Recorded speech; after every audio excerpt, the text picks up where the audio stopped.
My brother stalked my girlfriend, but my family defended him. We were threatened, so we left, started over, and cut off all contact. As soon as my girlfriend Sophia, 25, walked in, Ethan began acting aggressively, making her incredibly uncomfortable with absolutely out-of-character conduct. He virtually pushed our mother aside just to be the first to hug Sophia, and he held her so tightly that she had to physically pull away. Throughout dinner, he kept finding excuses to touch her hand or shoulder, making odd inside jokes despite the fact that they'd only recently met, and actually pushing past me many times to sit next to her, until he crossed the line by trying to feed her with his fork while staring attentively. Sophia was obviously uneasy, but she stayed courteous because it was our first family gathering and she wanted to make a good impression. Ethan spent the entire evening reciting embarrassing anecdotes about my youth, twisting them to make me look like a miserable fool. He even told a completely false story about how he had to save my high school girlfriend from my claimed emotional abuse, which never occurred. Sophia knew these stories weren't genuine since I'd already told her about my adolescence, but my parents just nodded along as if Ethan was spouting biblical truth. After dinner, things worsened. Sophia offered to help clean up, hoping to be helpful. I was helping my father move some boxes in the garage when I remembered I hadn't seen Sophia in a while. I found her in the kitchen, with Ethan actually blocking her departure. He had trapped her at the sink and told her she deserved someone more exciting than his boring, unstable older brother. He was standing far too close, one hand on the counter next to her hip. Sophia ordered him to back off twice before I came inside. When she spotted me, she was relieved and came to stand next to me. Ethan just laughed dismissively, as if everything was one big joke, but Sophia was visibly shivering. My fiancée Sophia and I had been dating for 8 months, and everything was going great until Ethan started to wreck our lives with his compulsive behavior. I suppose I should explain our family dynamic so that this makes sense. Ethan and I were raised in a tiny Minnesota town by upper-middle-class parents. Our parents both work in real estate and make good money, but they've always prioritized appearances over genuine family relationships. Ethan was born when I was 3 years old, and he has always been the focal point of our parents' lives. He could do no wrong, but everything was always my fault. Growing up, Ethan exhibited some pretty alarming conduct, which my parents completely disregarded. When he was 6, he purposefully smashed my game console because I refused to let him play whenever he wanted. Instead of penalizing him, my parents got him his own and told me I needed to learn to share more effectively. At 12, he murdered my pet hamster by giving it chocolate, knowing it was deadly, but my parents stated it was a mistake and that I shouldn't have a pet if I couldn't properly care for it. In high school, he created allegations that I cheated on my then girlfriend, resulting in our split. My parents claimed he was merely protecting her. That tendency persisted into maturity. Ethan still lives at home with our parents, works at my father's real estate firm, and generally does whatever he wants. He has ruined every relationship I have tried to form. With my previous girlfriend, he convinced her family that I had a gambling problem, which was absolutely false. Before that, he told another woman that I had cheated on all of my ex-partners, which was also false. My parents would either justify his acts or accuse me of being overly dramatic. When I met Sophia, I resolved to do things differently. I kept our relationship absolutely quiet from my family for the first 3 months to protect her from Ethan's regular techniques. Sophia is truly the best thing that has happened to me. She is an intelligent and caring pediatric nurse at our local hospital. We met in the hospital cafe while I was visiting a coworker who had recently undergone surgery. She was on her lunch break, and we started talking about how bad the hospital coffee was. After a few more coffee discussions, we began dating, and everything seemed great. Sophia knows everything about my family history because I wanted her to be prepared. In fact, she was the one who pushed me to try to introduce her, claiming that things might be different now that we were all adults. One of my favorite things about her is that she constantly looks for the best in people. I eventually agreed to introduce Sophia to my family at a dinner party last month, and then everything started to fall apart. The main difficulty began several days after the dinner. Sophia began to receive weird phone calls and messages from numbers she did not know. At first, she responded with heavy breathing or immediate hang-ups. Then they started leaving more weird voicemails, labeling her stuck up and cold for turning down a better option. Some of the messages included exact data about her work schedule and what she wore that day, proving someone was watching her. Sophia didn't realize it at first, but a couple voices reminded me of Ethan's high school classmates. This gang of boys still goes out with him and basically follows his orders because his parents give him money to spend. When Sophia blocked those numbers, they simply began phoning from new ones. Then Ethan's pals began showing up at the hospital, appearing to be visitors but actually lingering around the pediatric wing, where Sophia works. They would look at her for hours, making loud comments that she could hear. Last week, one of them followed her to her car after she worked the night shift. She was so horrified that she contacted me crying from inside her car, afraid to drive home in case they were monitoring her. I had to come pick her up and drive her car back, while my friend followed us in his car to ensure we weren't being pursued. Sophia has begun experiencing panic attacks before her shifts, and her coworkers have realized something is plainly wrong. Yesterday, I finally got enough evidence to approach Ethan. I had voicemail recordings, messaging screenshots, and hospital security camera footage that showed his friend stalking Sophia. I visited our parents' house, where Ethan still resides, and showed him everything. He just sat there, smugly smiling, as I spoke. Then he looked me directly in the eyes and stated he had no idea what I was talking about. But maybe if Sophia wasn't such a spoiled brat, no one would feel the need to teach her a lesson. Something inside of me snapped when he said that, and I hit him in the face. Ethan immediately began screaming as if I had tried to kill him, despite the fact that it was only a little nosebleed. Our parents rushed in, and of course, they lost it. At me, not him. They didn't even look at the evidence I tried to provide to them. My mother became enraged over her poor baby boy being attacked, while my father yelled that I had always been jealous of Ethan and needed professional help for my anger issues. When I tried to explain the harassment, Mom said Sophia was probably flirting with Ethan at dinner and is now playing the victim because she was caught. Dad urged me to leave his house and not return until I had apologized to Ethan and gotten my head straight. I am writing from Sophia's flat, where I have been staying since last night. She finally fell asleep in the other room after crying for hours, frightened of going to work tomorrow.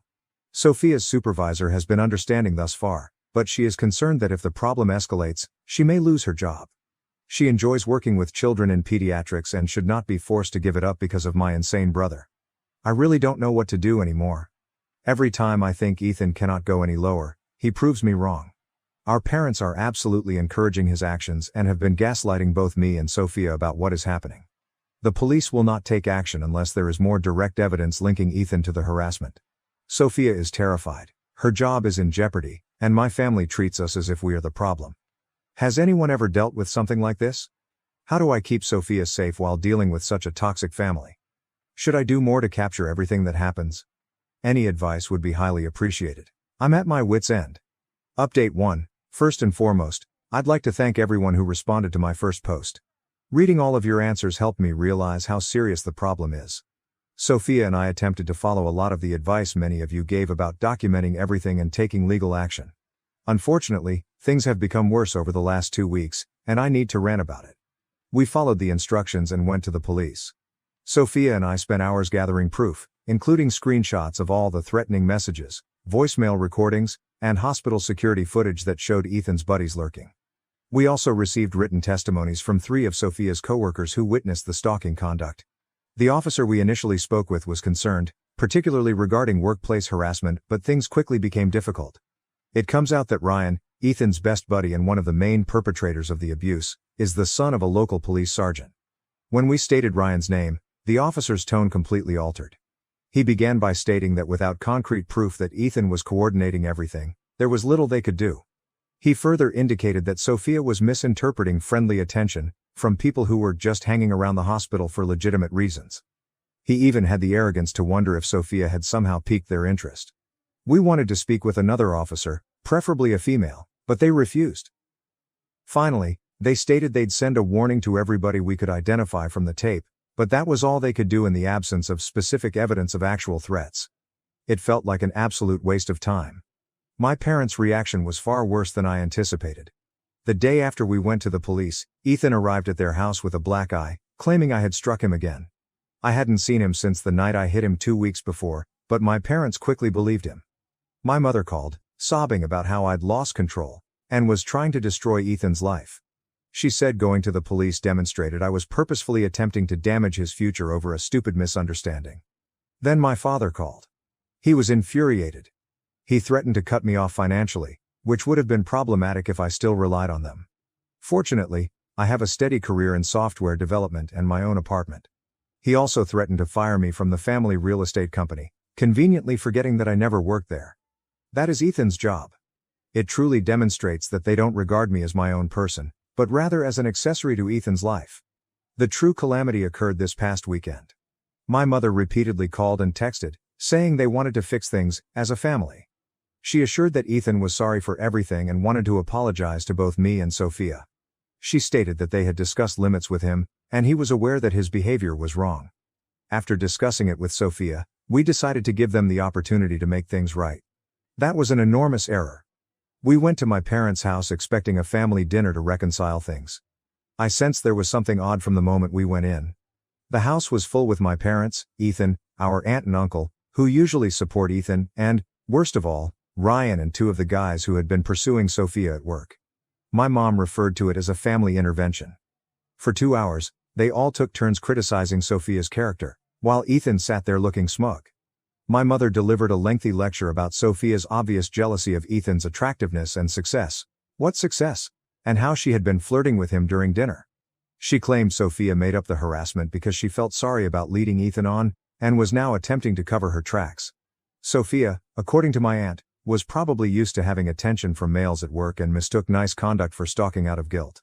Ethan played his job brilliantly, appearing sad and perplexed as to why Sophia would fabricate such nasty lies about him. He kept stating how happy he was to finally have a sister-in-law and how saddened he was that she was attempting to turn everyone against him. Ryan and his friends backed him up, claiming they had simply come to the hospital to see Ryan's ailing grandmother, who supposedly transfers between floors and apartments every day. The toughest thing was when they began questioning Sophia's mental stability. They mentioned that she sometimes works night shifts, which suggested that a lack of sleep was contributing to her paranoia. They discussed how stressful working with sick children must be, as if she was putting her professional stress into harmless interactions with Ethan and his pals. My mother even had the audacity to suggest a therapist who may help Sophia work through her tendency to create drama. Sophia originally attempted to defend herself by politely discussing the harassment and even giving them the messages and voicemails again.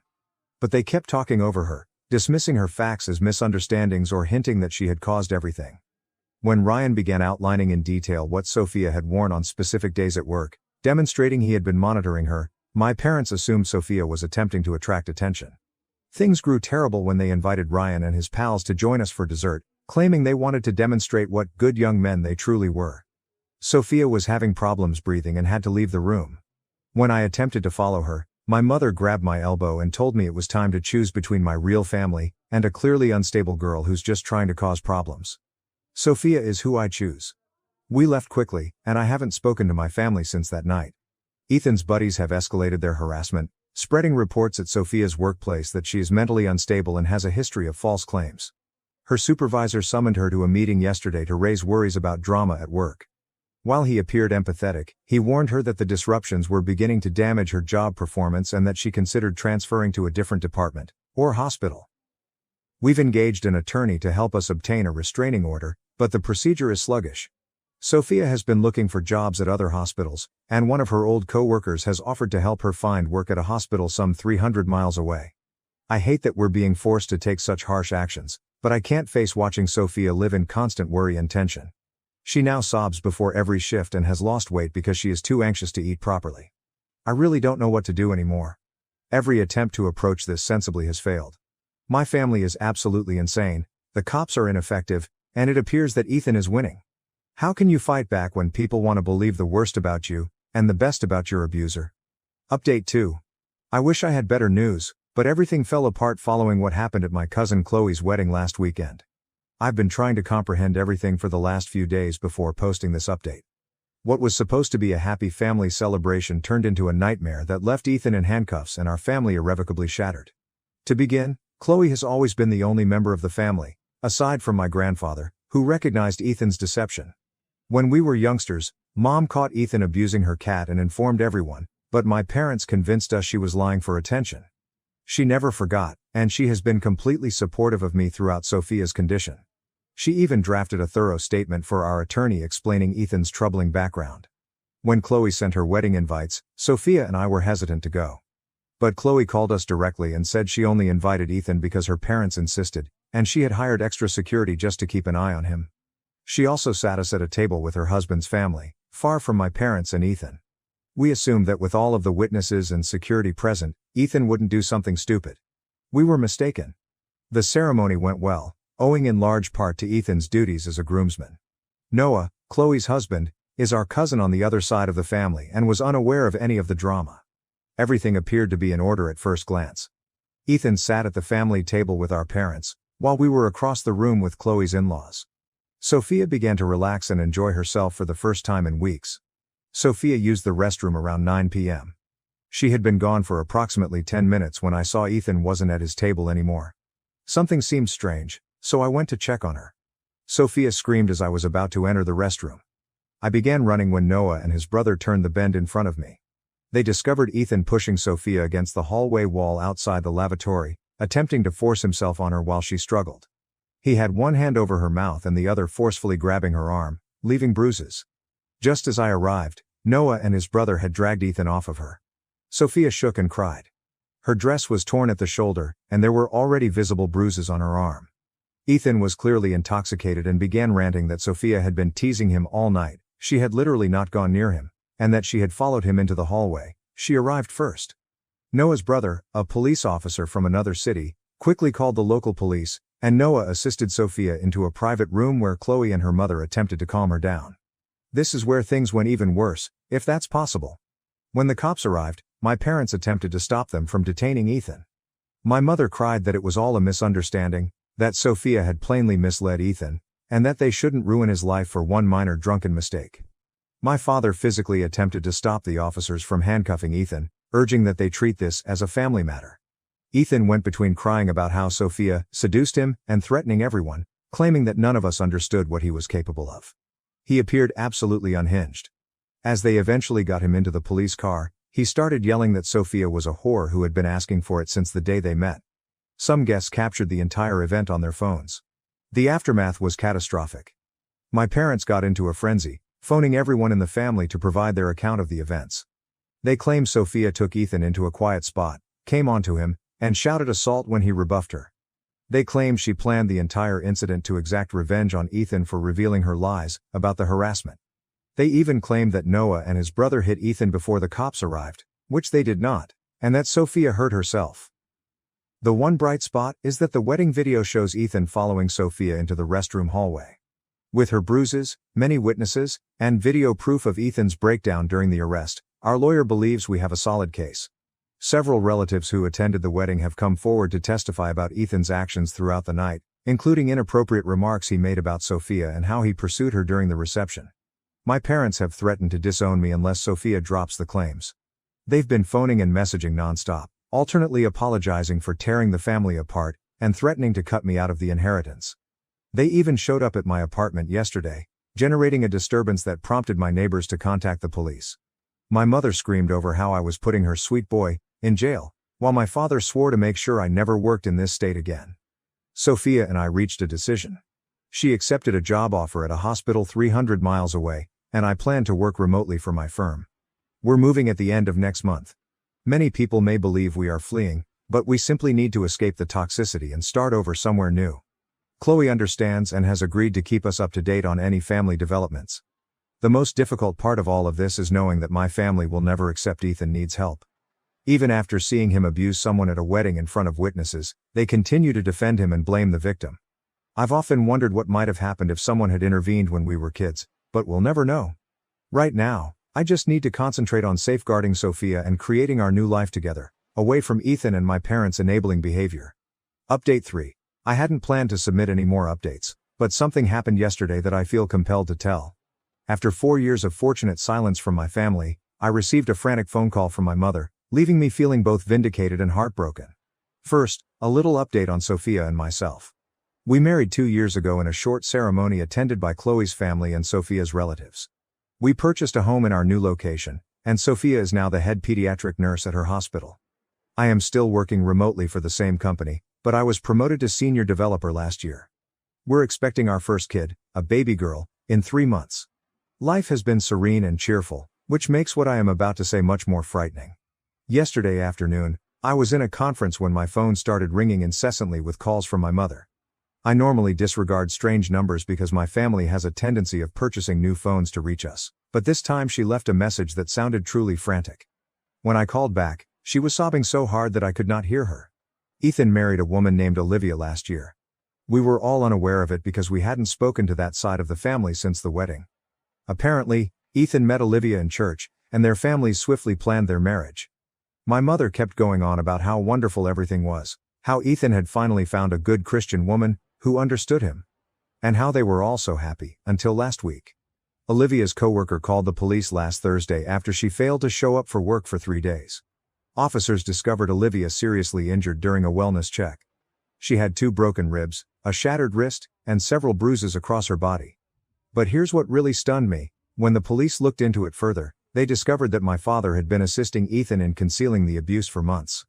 Olivia eventually broke down and told the police everything. Ethan began striking her just 2 months after they married. Every time she threatened to leave or tell someone, my father would intervene, using his real estate contacts to push Olivia's family about their mortgage or threatening to fire her from a job at one of his friends' companies. He even persuaded Olivia's parents that she was mentally disturbed while fabricating allegations about Ethan, employing the same tactics they employed against Sophia. The final event occurred when Olivia was promoted at work, which would have provided her financial independence. Ethan lost control and thrashed her so brutally that she couldn't enter. When she called my father for assistance, he advised her to ice it and remember her wedding vows. That's when her coworker stepped in and called the police. Ethan and my father were both arrested, one for domestic abuse and the other for witness intimidation and conspiracy. My mother urged me to return and help fix things. She kept stating, "The family needs to stick together during a crisis," that Ethan and Dad needed my help, and that Olivia was obviously exaggerating everything, just like Sophia did. I lost it. I informed her how I felt about her enabling Ethan's actions throughout his childhood. I reminded her of what they did to Sophia, and how they decided to support Ethan despite witnessing him assault her at Chloe's wedding. I questioned whether she had ever considered that if they had helped Ethan when he was younger or held him accountable for his behavior, Olivia might not be in the hospital right now. My mother burst into tears, admitting that they should have acted sooner. She acknowledged that she and Dad had always known Ethan had problems, but they believed they were protecting him by keeping everything hidden. Too little, too late. I hung up and blocked her new number. Chloe called me later to confirm some information she'd received from extended family. Olivia's parents are distraught and regret not believing her sooner. They totally support her in bringing accusations against both Ethan and my father. Police are also looking into potential additional victims, since numerous of Ethan's ex-girlfriends have come forward with similar allegations of abuse and stalking. Sophia proposed that we contact Olivia through Chloe and offer her assistance if she requires it, which we will most likely do.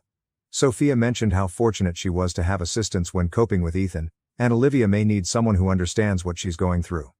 Some may believe I'm being cold toward my parents, but I've learned that encouraging toxic behavior simply creates more victims. My family had numerous opportunities to change, but they decided not to. Now they can deal with the consequences of their decisions without my assistance. My goal now is to defend my own family, my wife, our unborn daughter, and the quiet life we've created away from their toxicity. Update 4. Many people have messaged me asking for updates on the situation with Ethan, my father, and Olivia. So this is what has happened in the last 6 months. First, some wonderful news from our end. 3 months ago, Sophia and I welcomed our daughter Aita. She's completely healthy and stunningly lovely. Parenthood has been incredible, and it has only confirmed that breaking connections with my problematic family was the correct decision. Chloe and her husband came to see Aita last month, and seeing them with her only confirmed what true family love is like. Now for an update on Ethan's and my father's cases. Chloe has been keeping us updated because she still maintains contact with some distant relatives. Ethan agreed to a plea deal last month. He will serve an 8-year jail sentence for serious domestic abuse, with the possibility of parole after 5 years. My father's case is still ongoing, although his attorney is apparently attempting to work out a settlement. His real estate license has been suspended pending an inquiry, and most of his business partners have parted ways with him. My mother's progress is the most startling. After our previous phone chat, she began therapy. According to Chloe, she has moved out of the family home and filed for divorce from my father last week. She sent me a 12-page letter apologizing for everything, enabling Ethan his entire life, failing to protect me as a child, and, most importantly, how they treated Sophia. She revealed that she and my father had essentially produced the monster Ethan by never holding him accountable. I have not responded to your mail. Part of me respects that she is finally confronting the truth, but it is too little, too late. Where was this understanding when Ethan was torturing animals as a kid? Or while he was stalking Sophia? Or when they witnessed him assaulting her during Chloe's wedding? Sophia and I are still talking about allowing her to have supervised contact with Aita, but that will be years away, if it ever happens. Olivia came out to us via Chloe. She is doing better. She lives with her sister in another state and is having extensive therapy. She has filed for divorce and is completely cooperating with prosecutors. According to Chloe, numerous other women have come forward with claims that Ethan mistreated them in the past, including 2 from his church. The police are looking into those situations as well. Olivia's parents have been wonderfully supportive once the truth was revealed.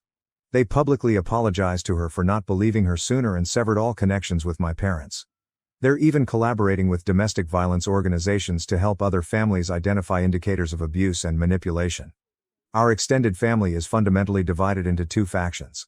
The majority of our younger cousins and relatives have supported us and Olivia, while the older generation continues to make excuses for Ethan and my dad. Chloe's mother, my aunt, has formed a family therapy group for relatives who want to understand how things got so bad and how to make things better for future generations. Sophia and I are focused on our kid and our lives here. Sophia went back to work part-time last week and was promoted to director of pediatric nursing. I'm still working remotely, but I'm considering starting my own software consulting firm. We've created a fantastic community here, complete with amazing friends and chosen family. Sometimes I consider contacting my mother or responding to her letter, but then I look at Isla and think about how my parents would expect me to let Ethan near her if we were still in contact, claiming he deserves another chance. That thought alone reminds me that we made the right decision by staying away. The pattern of cruelty and enabling in my family ends with me. Isla will grow up in an environment that values healthy relationships and respects limits. Cutting off toxic family members is sometimes the best thing you can do for your child, no matter how painful it is.